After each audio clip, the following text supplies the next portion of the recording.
আসসালামু আলাইকুম নাহমাদুহু ওয়া নুসাল্লি আলা রাসূলিহিল কারীম। আলহামদুলিল্লাহ, আল্লাহ তাআলা লাখো শুকর যে আল্লাহ তাআলা আমাদের সবাইকে সুস্থ রেখেছেন। আমাদের অনেক দিন ধরে আমাদের নিয়ত হচ্ছে যে আমরা আমাদের বাড়িতে কোয়েল পাখি নিয়ে আসব, আমাদের ছোট্ট সমন্বিত খামারে কোয়েল পাখি যুক্ত করব। এটা আমরা অনেক বড় আকারেই করব, বাণিজ্যিকভাবেই করব। তবে যে কোনো কাজ করার আগে আমি আমার প্রত্যেকটা ভিডিওর মাধ্যমেই যেই বার্তা আপনাদের কাছে পৌঁছে দিই সেটা হলো আমাদের জন্য সেই কাজের পূর্ব অভিজ্ঞতা থাকে। আমরা যে কোনো কাজই করি না কেন সেটা যেন আমাদের লাভ্য অংশটা আমাদের জন্য থেকে যায়, সেই কাজের জন্য আমাদের কখনো লস না হয়। শুধু শুধু ইচ্ছে করে অথবা শখের বশে আমরা অনেক টাকার ফার্ম করলাম অথবা কোয়েল পাখি পালন করলাম, সেখানে যদি আমাদের বাস্তব অভিজ্ঞতা যদি না থাকে তাহলে কিন্তু সেখান থেকে খুব একটা প্রফিট হবে এবং খুব লাভবান হব এটা কখনো আশা করা যায় না। তো যাই হোক, আমরা আজকে সকাল সকাল চলে আসছি আমাদের ছোট্ট সমন্বিত খামারে কোয়েল পাখি নেওয়ার জন্য। তো যাই হোক, এটা আমাদের বাড়ি থেকে অল্প একটু দূরেই নিমগেছি বাজার। যাই হোক, এই বাজারে আমরা আসছি রাজু ভাইয়ের কাছে। রাজু ভাই উনি ওনার এখান থেকে বাচ্চা উৎপাদন করেন। এখানে আপনার একদিন থেকে আপনার ডিম আসা আগ পর্যন্ত অথবা ডিম পাড়ে এই ধরনের আপনার সব ধরনের কোয়েল পাখি আপনি পেয়ে যাবেন।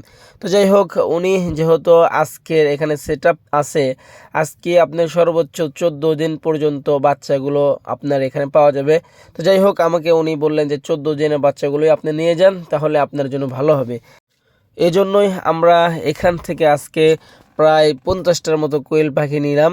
আলহামদুলিল্লাহ, এগুলো আশা করতেছি সবগুলোই সুস্থ রাখবো। আর ওনার কাছকে কি কি আপনার মেডিসিন খাওয়াতে হবে এগুলো আমরা সব কিছু শিখে নিলাম। তার মধ্যে আমরা যেদিন বাসায় আমাদের বাচ্চাগুলো নিয়ে আসব, কিছু খাওয়াতে হবে না, শুধুমাত্র একটা স্যালাইন খাওয়াতে হবে। আর এগুলোর রোগ খুবই কম। আর প্রথম দিকে এনারা যে ভ্যাকসিনটা দিয়ে রাখছেন এটাই এনাদের জন্য যথেষ্ট। এদিকে আমাদের কোয়েল পাখির জন্য যে সেটআপটার প্রয়োজন ছিল সেগুলো হচ্ছে ওদের খাবারের যে আপনার পটটা রাখতে হবে, সেটা আমরা আমাদের এলাকার যে দোকানগুলো ছিল সেখান থেকে আমরা কিনে নিলাম। এখানে 2টা পট আমরা কিনেছি। এক নম্বরে আপনার এদের পানি খাওয়ার জন্য একটা পট, আর একটা আপনার খাদ্য খাওয়ার জন্য পট। এদেরকে উনি বলে দিলেন আপনার প্রত্যেকটা কোয়েল পাখি আপনার আমাদের 14 দিন বয়সের যে দিয়েছেন এগুলো আপনার 15 গ্রাম করে খাবার খাবেন, আর 3 বেলা পানি দিতে হবে এনাদেরকে।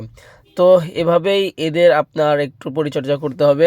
আর এদিকে আমরা আমাদের বাড়িতে আমার নিজের হাতে যারা দেখেছেন তারা অবশ্যই অন্য একটা ভিডিওতে দেখেছেন, আমার আগের ভিডিওতে এই খাঁচাটা যেটা দেখতেছেন এটা কিন্তু আমি আমার নিজের হাতেই কিন্তু এটা আমি বানিয়েছি।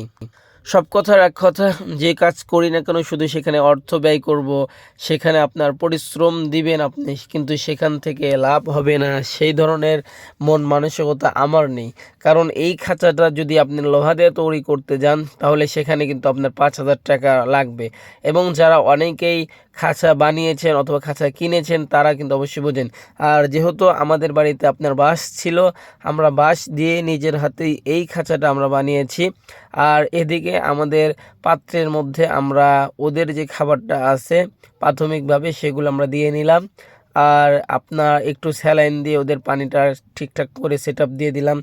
আমরা ওদের আজকেই এইখানে রাখবো ইনশাল্লাহ। এদের এখান থেকে আমরা একটা বড় একটা কোয়েল পাখির খামারের অগ্রযাত্রী হব। এটা আমাদের বাস্তব একটু অভিজ্ঞতা আমরা এবার নিয়ে আসলাম।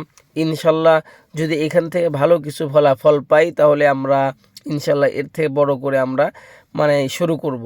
তো যাই হোক, সবচেয়ে বড় কথা নিজেদের পালন করা সেই পাখির ডিম যদি আপনি কুড়ান তখন দেখবেন অন্যরকম একটা ভালো লাগবে। যদিও আমরা অনেকের অনেক টাকা আছে, ইচ্ছে করলেই বাজার থেকে আমরা কিনে নিয়ে আসতে পারি, কিন্তু নিজের বাড়িতে ডিম ফুটবে এইটার যে একটা আনন্দ এটা যখন আসবে তখন দেখবেন যে যারা পালন করেন তারা অবশ্যই বোঝেন। তো যাই হোক, আমার জন্য সদা দোয়া করবেন, আল্লাহ তাআলা যেন আমাকে সঠিকভাবে এইগুলো করা তৌফিক দান করেন। সবাই ভালো থাকবেন। আসসালামু আলাইকুম ওয়া রাহমাতুল্লাহি ওয়া বারাকাতুহু।